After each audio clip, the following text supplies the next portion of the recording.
జాతీయ ST commission సభ్యులు Jatoth Hussain Naik IS southern division పరిధిలోని చింతల్ బస్తీ, కాజాబాగ్, సింగరేణి బస్తీలో పర్యటించి ప్రజల సమస్యలను తెలుసుకున్నారు. బస్తీలో నివసిస్తున్న ప్రజల్ని కలిసి వారి జీవన పరిస్థితులు, మౌలిక వసతుల లోపాలపై వివరంగా అడిగి తెలుసుకున్నారు. జాటోత్ హుస్సేన్ నాయక్ మాట్లాడుతూ కొన్ని ప్రాంతాల్లో ప్రజలు ఏళ్లుగా నివసిస్తున్నప్పటికీ భూములకు ఇప్పటికీ పట్టాలు లేవని అన్నారు. అవి నవాబుల భూములు అని అధికారులు చెప్తున్నారని, నవాబులే లేని పరిస్థితిలో ఆ భూములు ప్రజలకు చెందకూడదా అని ప్రశ్నించారు.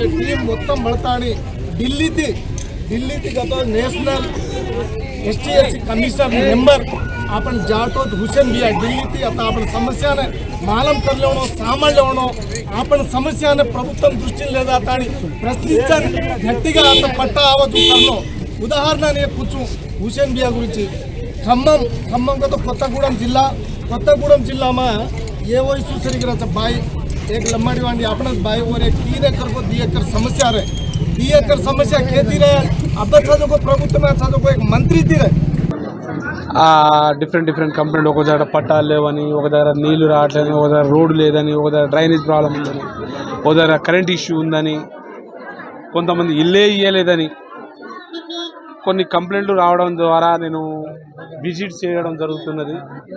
అలాగే కమిషన్ల పట్ల అవేర్నెస్ చేయడం, పబ్లిక్లకు కావాల్సిన సమస్యలు తెలుసుకోవడానికి రావడం జరిగింది.